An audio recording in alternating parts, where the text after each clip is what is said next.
जय माता दी। Welcome to all of you my study channel sociology with Santosh. आज हम लोग बात करेंगे इमाइल दुर्खीम के एक महत्वपूर्ण विचार समाज में श्रम विभाजन के बारे में। आज का टॉपिक एमए समाजशास्त्र के साथ साथ समाजशास्त्र विषय से PGT, UGC net, GIC lecturer और असिस्टेंट प्रोफेसर आदि परीक्षाओं की तैयारी कर रहे विद्यार्थियों के लिए विशेष रूप से उपयोगी होगा। इस टॉपिक पर चर्चा करने से पहले हम चाहेंगे कि आप अपने साथ एक कॉपी और एक पेन भी रख लें, जिससे जो भी जानकारी आपको उपयोगी मिले उसे साथ साथ नोट करते चलें। तो आइए हम लोग शुरू करते हैं और जानते हैं कि समाज में श्रम विभाजन के बारे में दुर्खीम का क्या विचार है। जैसा कि हम लोग जानते हैं कि दुर्खीम के द्वारा प्रस्तुत 4 मूल ग्रंथों में संभवतः सर्वाधिक महत्वपूर्ण पुस्तक के रूप में समाज में श्रम विभाजन मानी गई है। वास्तव में यह एक ऐसी पहली महान रचना थी जिसके कि 1893 में प्रकाशन के साथ ही दुर्खीम के विचारों से समाज विज्ञान के क्षेत्र में एक नवीन जागृति उत्पन्न हुई थी और यह शोध ग्रंथ है जिससे दुर्खीम को डॉक्टरेट की उपाधि भी मिली थी। तो कहने का आशय ये है कि दुर्खीम की ये जो पुस्तक है वो एक महत्वपूर्ण पुस्तक है। इस पुस्तक के माध्यम से जहाँ एक और सामाजिक विचारों के क्षेत्र में नवीन जागृति उत्पन्न हुई है, तो वहीं दूसरी ओर इस पुस्तक के कारण ही दुर्खीम को पीएचडी की उपाधि भी मिली है। ये जो पुस्तक है समाज में श्रम विभाजन, ये पुस्तक जो है वो 3 खंडों में विभाजित है। इस पुस्तक के पहले भाग में दुर्खीम ने श्रम विभाजन के प्रकार्य का उल्लेख किया है। दूसरे भाग में उन्होंने उन दशाओं और उन तत्वों का उल्लेख किया है जो समाज में श्रम विभाजन को उत्पन्न करते हैं। और पुस्तक के तीसरे भाग में दुर्खीम ने श्रम विभाजन के स्वरूप की चर्चा की है, यानी समाज में जो विभिन्न प्रकार के स्वरूप श्रम विभाजन के स्वरूप पाए जाते हैं उनका उल्लेख किया है, उनकी चर्चा की है। तो इस तरह से श्रम विभाजन जो पुस्तक है वो 3 खंडों में विभाजित है। इसका प्रथम खंड समाज में श्रम विभाजन के प्रकार्य से संबंधित है। दूसरा खंड जो है वो श्रम विभाजन के कारण और उनकी दशाओं से संबंधित है। और जो तीसरा जो अंतिम खंड है ये खंड श्रम विभाजन के स्वरूपों की चर्चा करता है या उससे संबंधित है। यहाँ पर यह ध्यान रखना जरूरी है कि श्रम विभाजन को दुर्खीम ने समाज के एक आधारभूत अथवा मौलिक तथ्य के रूप में देखा है और उन्होंने इस बात की पुष्टि की है कि श्रम विभाजन को मूलतः आर्थिक दृष्टिकोण से देखना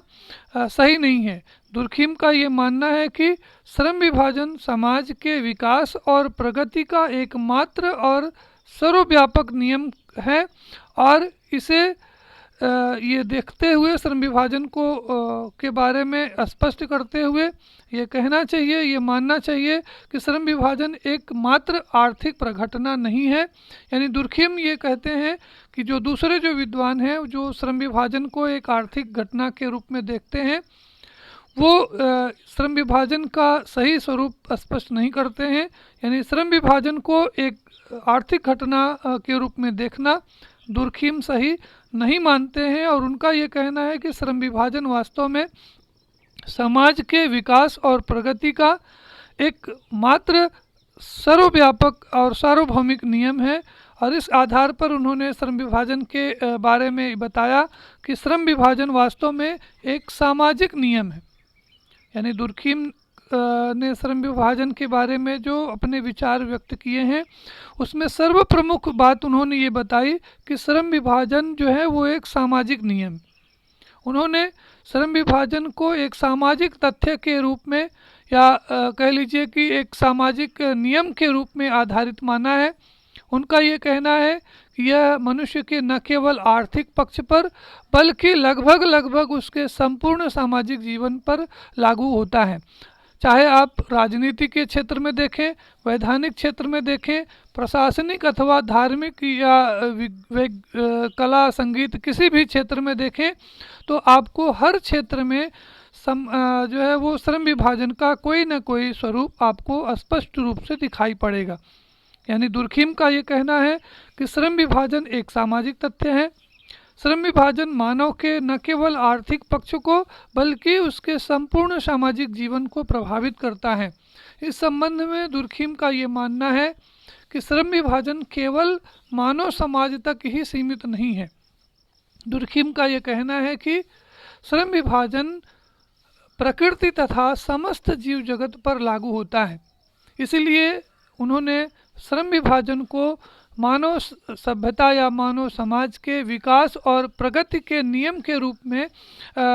इसको उल्लेखित किया है। उन्होंने श्रम विभाजन को एक सामाजिक नियम के रूप में माना है और उनका ये कहना है कि श्रम विभाजन का जो नियम है वो समस्त ब्रह्मांड की को संचालित करता है और संपूर्ण ब्रह्मांड पर समाज में संपूर्ण ब्रह्मांड में किसी न किसी रूप में ये देखा जा सकता है, इसको महसूस किया जा सकता है।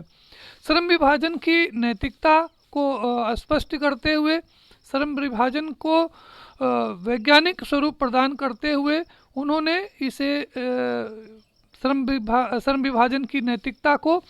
वैज्ञानिक कसौटी पर परखने का प्रयास किया है और इस आधार पर उन्होंने दुर्खिम ने ये कहा है कि श्रम विभाजन की जो नैतिकता है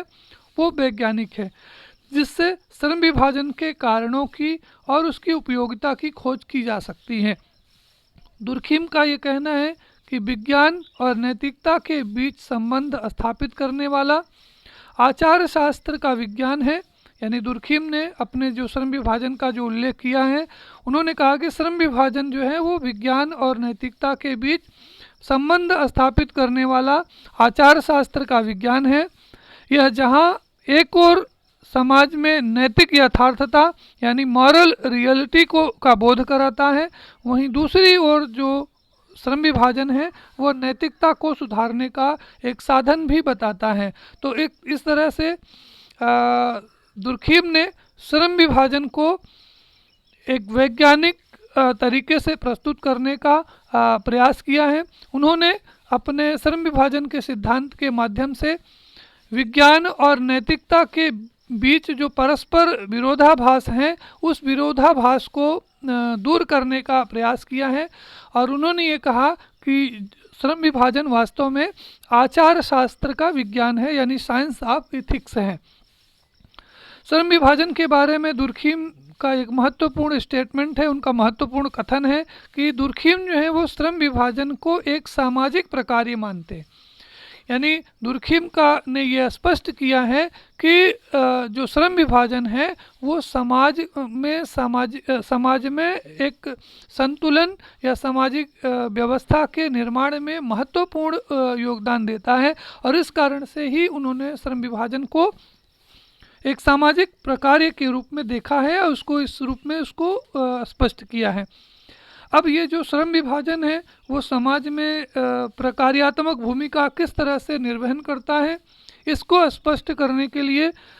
दुर्खिम ने श्रम विभाजन की विधि को इस तरह से प्रस्तुत किया है कि उन्होंने कहा है कि श्रम विभाजन की जो परिकल्पना है, उसकी जो हाइपोथेसिस है वो ये है कि श्रम विभाजन समाज में सामाजिक एकता स्थापित करता है। क्योंकि आप जानते हैं कि कोई भी वैज्ञानिक विषय कोई भी वैज्ञानिक जो अनुसंधान है वो बिना किसी उपकल्पना के, परिकल्पना के या हाइपोथेसिस के नहीं स्थापित किया जा सकता है। तो इस संबंध में दुर्खिम ने प्रारंभ में ही ये प्रकल्पना बना ली है कि श्रम विभाजन जो है वो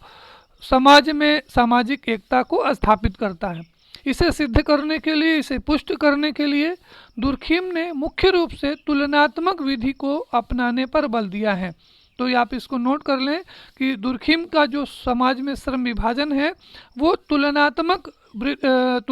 विधि पर आधारित है। इस विधि के अंतर्गत दुर्खिम ने दो प्रकार के समाजों की प्रकल्पना को लिया है। इसमें पहली कल्पना यह है कि इसमें एक तो वे समाज आते हैं जिनमें श्रम विभाजन नहीं पाया जाता है या श्रम विभाजन का अभाव होता है, और दूसरी ओर वे समाज होते हैं जिनमें कि श्रम विभाजन पाया जाता है। इन दोनों समाजों में पाई जाने वाली जो सामाजिक एकता है वो एक दूसरे की पाई जाने वाली जो सामाजिक एकता है, यानी जो सोशल सॉलिडरिटी है, इन दोनों की एक दूसरे से तुलना की जा सकती है और इनके तुलना के आधार पर सामाजिक जो एकता का जो स्वरूप है उसको स्पष्ट रूप से देखा जा सकता है, उसको स्पष्ट रूप से उसकी व्याख्या की जा सकती है। तो इस तरह से जो समाज में जो श्रम विभाजन जो पुस्तक है उसकी जो कार्यविधि है वो उसकी जो उपकल्पना है वो तुलनात्मक विधि पर आधारित है, जिसमें एक वो समाज आता है जिसमें श्रम विभाजन का अभाव होता है और दूसरा समाज जिसमें श्रम विभाजन पाया जाता है। इन दोनों समाजों की तुलना के आधार पर दुर्खिम ने सामाजिक एकता के दो स्वरूपों का उल्लेख किया है, जिसमें से पहला है यांत्रिक एकता और दूसरा है सावयवी एकता। यानी यांत्रिक एकता और सावयवी एकता जो है वो सामाजिक एकता के जो दो विभिन्न स्वरूप हैं। दुर्खिम का ये कहना है कि यांत्रिक एकता पहले आती है और फिर धीरे धीरे इसका स्वरूप परिवर्तित होकर के सावयवी एकता में परिवर्तित हो जाता है और इसका कारण ये होता है, यानी यांत्रिक एकता से सावयवी एकता में जो परिवर्तन हो रहा है समाज में, इस परिवर्तन के लिए दुर्खिम ने श्रम विभाजन को उत्तरदायी माना है। यानी समाज में जो सामाजिक एकता की प्रकृति में जो परिवर्तन हो रहा है, इस प्रकृति के लिए दुर्खिम जो है वो सामाजिक एकता के स्वरूप में जो परिवर्तन है उसको जिम्मेदार ठहराने के लिए श्रम विभाजन को एक प्रमुख तत्व के रूप में, एक प्रमुख आधार के रूप में स्पष्ट किया है। अगर हम बात सामाजिक एकता की करें तो सामाजिक एकता के बारे में, यांत्रिक एकता और सावयवी एकता के बारे में हमने विस्तार से एक अलग से वीडियो बनाया है। आप प्लेलिस्ट में जाकर के उस वीडियो को आप देख सकते हैं और वहाँ पर आप सामाजिक एकता के बारे में, सामाजिक एकता क्या है, इसको आप वहाँ से आप आसानी से इसको समझ सकते हैं। हम समझते हैं कि उसकी चर्चा यहाँ पे करना ज़रूरी नहीं है, इसलिए हम लोग बात करते हैं श्रम विभाजन क्या है। श्रम विभाजन क्या है, इस बारे में दुर्खिम ने ये बताया है कि श्रम विभाजन वास्तव में एक ऐसी शक्ति है, एक ऐसी ताकत है जो आधुनिक समाजों में एकता और सहमति को उत्पन्न करती है। यानी दुर्खिम के अनुसार श्रम विभाजन एक ऐसी नैतिक शक्ति है जो समाज में एकता और संगठन को उत्पन्न करता है और उन मौलिक आवश्यकताओं की पूर्ति करता है जो मनुष्य के अस्तित्व के लिए, उनके जीवन के लिए, समाज की एकता और व्यवस्था को स्थायित्व बनाए रखने के लिए, उसको कायम रखने के लिए जो भी आवश्यकताएं, जो भी तत्व जरूरी होते हैं, उन सभी आवश्यकताओं और नैतिक दशाओं की पूर्ति का साधन है। तो इस तरह से दुर्खिम का ये कहना है कि श्रम विभाजन वह साधन है जो मानव की मौलिक आवश्यकताओं की पूर्ति करता है और इस आधार पर वह समाज की एकता और समाज की जो प्रगति है उसको विकसित करता है। दुर्खिम ने श्रम विभाजन के आधार के अंतर्गत ये बताने का प्रयास किया है कि दुर्खिम ने ये कहा है कि श्रम विभाजन की जो एकता है, श्रम विभाजन का जो आधार है वो नैतिकता और विज्ञान का समन्वय है। जैसा कि हमने पहले आपको बताया कि दुर्खिम ने विज्ञान और नैतिकता के जो बीच में जो विरोधाभास है उसको दूर करने के लिए श्रम विभाजन को एक आधार के रूप में प्रस्तुत किया है। उनका ये मानना है कि श्रम विभाजन की जो प्रकृति होती है वो दोहरी प्रकृति की होती है, यानी श्रम विभाजन का दोहरी प्रकृति का कार्य होता है, जहाँ एक ओर श्रम विभाजन समाज में संश्लिष्टता, एकता को स्थापित करता है, वहीं दूसरी ओर श्रम विभाजन जो है वो व्यक्ति की स्वतंत्रता में भी वृद्धि करता है और जिसका मूल आधार वैयक्तिक चेतना होता है। यानी जो श्रम विभाजन है वो एक तरफ जो है वो समाज में सामाजिक एकता को उत्पन्न करता है, तो दूसरी ओर यह जो है वो व्यक्तिगत चेतना या व्यक्तिगत स्वतंत्रता को भी विकसित करता है, उसको भी उत्पन्न करता है। इसी कारण से श्रम विभाजन के बारे में दुर्खिम का ये मानना है कि श्रम विभाजन की जो प्रकृति होती है वो दोहरी प्रकृति की होती है। अब ये श्रम विभाजन क्यों होता है, समाज में ये श्रम विभाजन कैसे उत्पन्न होता है? समाज में श्रम विभाजन को उत्पन्न करने के लिए कौन कौन से तत्व या दशाएं जिम्मेदार होती हैं, इसके बारे में दुर्खिम ने अपने विचार को व्यक्त करते हुए बताया है कि श्रम विभाजन का कारण वास्तव में सामाजिक दशा या सामाजिक संरचना में निहित होता है। संगठित संरचना और श्रम विभाजन की स्थितियां समाज की खंडात्मक संरचना के लोप होने के कारण विकसित होती हैं और समाज में स्वाभाविक रूप से श्रम विभाजन उत्पन्न होता है।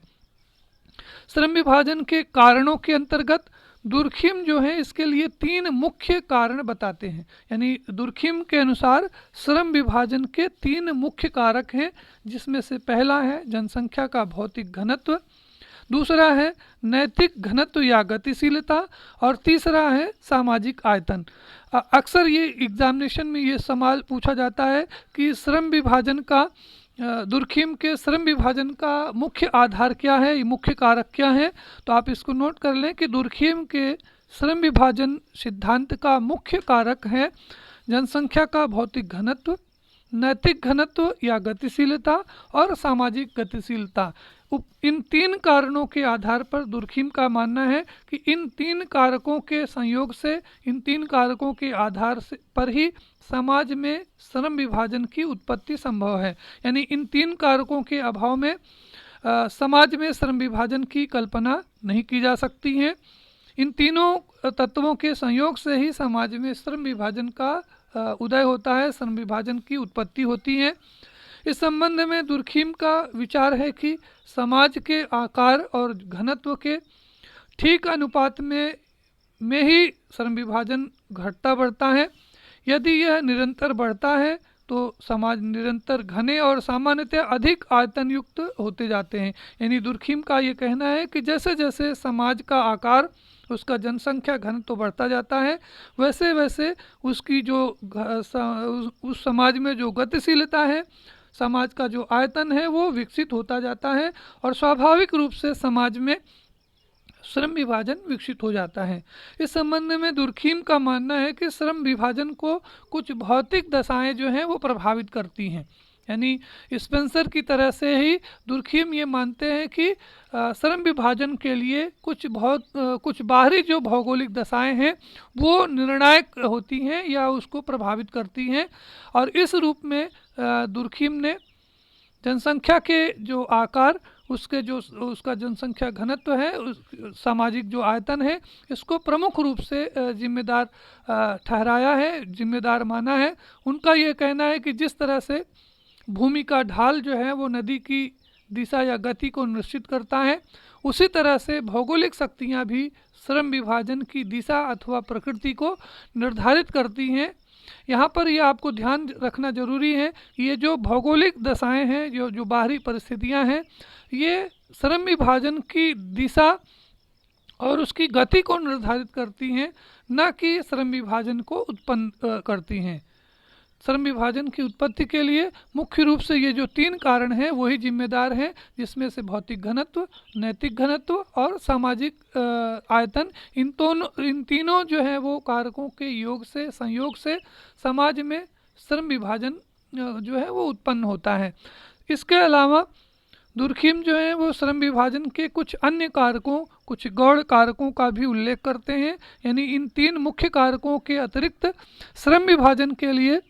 दुर्खिम जो है वो कुछ दूसरे तत्वों या दशाओं को भी जिम्मेदार मानते हैं, जिसमें से उन्होंने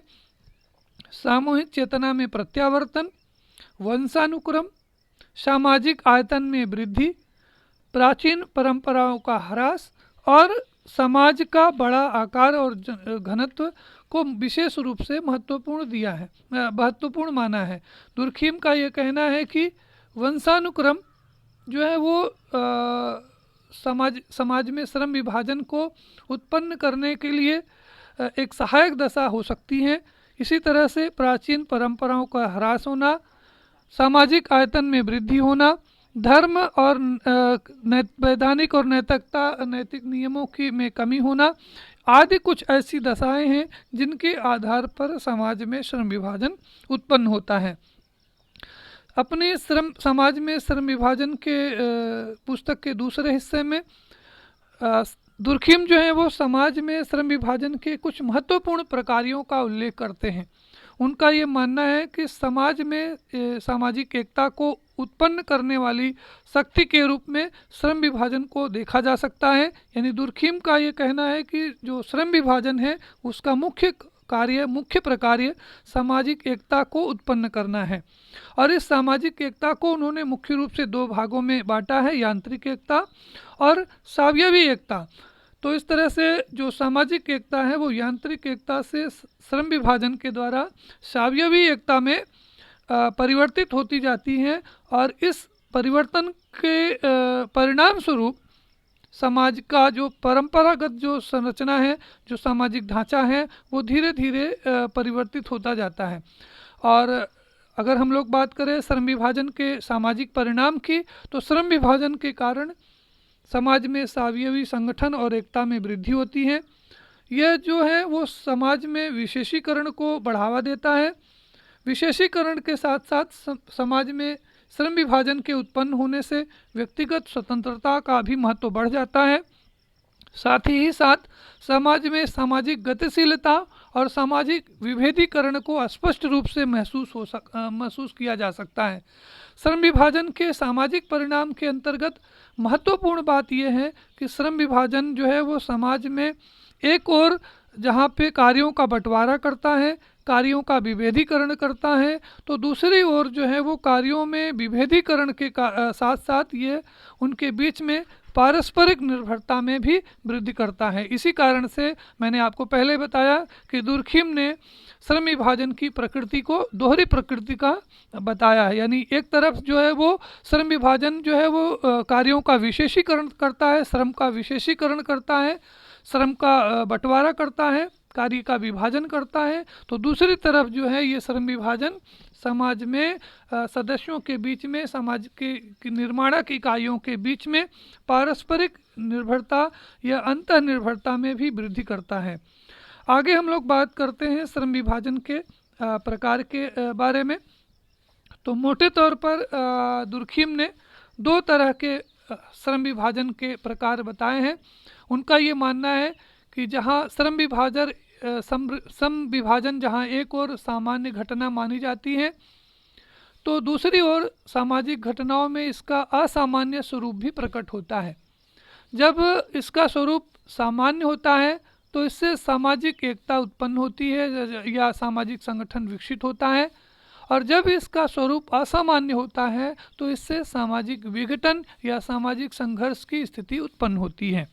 तो इस तरह से आप देख रहे हैं कि दुर्खिम ने श्रम विभाजन के दो प्रकार बताए हैं। एक तो इसका सामान्य श्रम विभाजन है, यानी सामान्य श्रम विभाजन से दुर्खिम का आशय ये है कि वह श्रम विभाजन जो समाज में सामाजिक एकता को वृद्धि करता है, जो स्वाभाविक रूप से उत्पन्न होता है और समाज की पारस्परिक निर्भरता में सहयोग करता है। तो इस तरह के श्रम विभाजन को दुर्खिम जो है वो सामान्य श्रम विभाजन मानते हैं। दूसरा जो श्रम विभाजन है वो है असामान्य श्रम विभाजन, यानी जब श्रम विभाजन स्वाभाविक रूप में नहीं होता है और यह जो श्रम विभाजन समाज में सामाजिक एकता को वृद्धि नहीं करता है, और उसके इस रूप को दुर्खिम ने असामान्य श्रम विभाजन कहा है। यानी ऐसा श्रम विभाजन जो समाज में सामाजिक विघटन और संघर्ष की स्थिति उत्पन्न करता है, सामाजिक विकास की गति को प्रभावित करता है, उसको जो है उन्होंने असामान्य श्रम विभाजन के रूप में स्पष्ट किया है। दुर्खिम ने यह भी बताने का प्रयास किया है कि किन दशाओं में ऐसी असामान्य स्थिति उत्पन्न होती है, या अगर हम दूसरे शब्दों में कहें तो किन दशाओं में समाज में असामान्य श्रम विभाजन उत्पन्न होता है, पनपता है। इसको बताने के लिए दुर्खिम ने दो दशाओं का उल्लेख किया है, जिसमें से पहली है विसंगतिपूर्ण श्रम विभाजन और दूसरा है आरोपित श्रम विभाजन। विसंगतिपूर्ण श्रम विभाजन के बारे में दुर्खिम अपने विचार को स्पष्ट करते हुए बताते हैं। वो लिखते हैं कि जब समाज में जब व्यक्ति समूह द्वारा स्वीकृत मान्यताओं या नियमों के अनुरूप व्यवहार नहीं करते हैं अथवा नहीं किसी कारणवश नहीं कर पाते हैं, तो नियमों के प्रति इस विसंगति के कारण इस नियमहीनता की स्थिति उत्पन्न होती है, और इस स्थिति से जो श्रम विभाजन उत्पन्न होता है वो समाज में एकता और संगठन स्थापित न करके समाज में जो है वो संघर्ष और विघटन को उत्पन्न करता है। और ऐसी दशा में इस श्रम विभाजन को दुर्खीम ने विसंगतिपूर्ण श्रम विभाजन कहा है। आरोपित श्रम विभाजन के बारे में आरोपित श्रम विभाजन क्या होता है, इसे स्पष्ट करते हुए दुर्खीम बताते हैं कि जब श्रम विभाजन अतिवादी तरीके से जबरदस्ती किसी व्यक्ति या संस्था पर थोपा जाए जिससे कि वह व्यक्ति या समूह उस कार्य को करने के लिए मजबूर हो जाए, तो इस तरह के श्रम विभाजन को दुर्खीम जो है वो आरोपित श्रम विभाजन कहते हैं, या इसको वो व्यवस्था मूलक श्रम विभाजन से संबोधित करते हैं। और ये जो श्रम विभाजन है यानी व्यवस्था मूलक या आरोपित जो श्रम विभाजन है वो समाज की स्थिति के लिए समाज की स्वाभाविक स्थिति को विघटित करता है और समाज में विघटन और संघर्ष को जन्म देता है। जैसे हम एक उदाहरण के माध्यम से इस बात को स्पष्ट करें तो भारत में जो जाति व्यवस्था है, तो जाति व्यवस्था के कारण जो कार्यों का बंटवारा किया गया, जैसा कि हम जानते हैं कि भारत में जो जाति व्यवस्था है तो जाति व्यवस्था के अंतर्गत सभी जातियों के लिए एक स्पष्ट और निश्चित कार्यों का बंटवारा किया गया होता है। तो इस जाति व्यवस्था ने जहाँ एक और कार्यों का बंटवारा किया है तो वहीं दूसरी ओर जो है पेशे के चुनाव में प्रतिबंधितता होने के कारण जो वैकल्पिक रोजगार के अभाव में कोई मजदूर जो है कोई कार्य करता है तो उस कार्य को वो ठीक प्रकार से नहीं करता है और इस तरह से वो व्यवस्था के कारण जो ये कार्य करता है, तो ऐसी स्थिति में समाज में स्वाभाविक सामंजस्य या सामाजिक समरसता है वो उत्पन्न नहीं होती है और धीरे धीरे जो समाज में एक नियम विहीनता या विसंगति की स्थिति उत्पन्न होती है और उसके परिणाम स्वरूप समाज का जो परंपरागत जो सामाजिक ढांचा है वो टूटने लगता है और धीरे धीरे समाज जो है वो विघटित होने लगता है, या कह लीजिए कि समाज में संघर्ष की स्थिति उत्पन्न हो जाती है। अंत में दुर्खीम ने श्रम विभाजन के बारे में अपने विचार को स्पष्ट करते हुए या निष्कर्ष के रूप में ये प्रस्तुत किया है कि श्रम विभाजन तभी एकता उत्पन्न करता है जब वह स्वाभाविक होता है। यानी जैसा कि श्रम विभाजन के बारे में दुर्खीम का ये मानना है कि श्रम विभाजन एक सामाजिक प्रक्रिया है और ये समाज में एक नैतिक संगठन को विकसित करता है, मानव समाज की प्रगति और उसके विकास में सहायक होता है, लेकिन ये तभी होता है जब वह स्वाभाविक रूप से, यानी जब समाज में स्वाभाविक श्रम विभाजन होता है तब वह समाज की एकता और प्रगति को में सहयोग करता है। लेकिन जब ये श्रम विभाजन अस्वाभाविक स्वरूप में होता है तो यह समाज में विघटन और संघर्ष को जन्म देता है। यानी दुर्खीम ने कहा कि किसी समाज को संगठित या विकसित तभी किया जा सकता है जब श्रम विभाजन अपनी स्वेच्छा से तथा व्यक्तिगत स्वभाव पर आधारित हो और इसे स्वतः ही प्रेरणा प्राप्त हुई हो। इसलिए दुर्खीम ये कहते हैं कि समाज के विकास के लिए, समाज की प्रगति के लिए ये जरूरी है कि समाज में श्रम विभाजन को उत्पन्न किया जाए, यानी समाज में स्वाभाविक श्रम विभाजन को उत्पन्न किया जाए जिससे कि व्यक्ति अपनी स्वेच्छा से जिन कार्यों को वो करना चाहते हैं उन कार्यों को उनको करने का मौका दिया जाए, जिससे वो अपनी रुचि और अपने पसंद के हिसाब से अपने कार्यों को सबसे अच्छे तरीके से पूरा करें और जिससे समाज की प्रगति, समाज की एकता और समाज का जो नैतिक संगठन है वो बना रहे और उसका विकास होता रहे। तो इस तरह से आशा है कि आज के इस वीडियो के माध्यम से आप दुर्खीम के श्रम विभाजन के बारे में परिचित हुए होंगे। अगर आपको किसी प्रकार की कोई असुविधा है या कोई इसमें त्रुटि है तो आप कमेंट बॉक्स में जाकर के आप अपने कमेंट के माध्यम से आप अपने विचारों को हम तक पहुंचा सकते हैं। अंत में हम कहना चाहेंगे कि अगर अभी तक आपने हमारे इस चैनल को सब्सक्राइब नहीं किया है तो प्लीज़ आप इसे सब्सक्राइब करें और अपने मित्रों के बीच में शेयर करें और बेल आइकन जो घंटी वाला बटन है उसको दबाना ना भूलें, जिससे कि जो हमारे आगे के वीडियो हैं वो आपको लगातार आप तक पहुंचते रहें।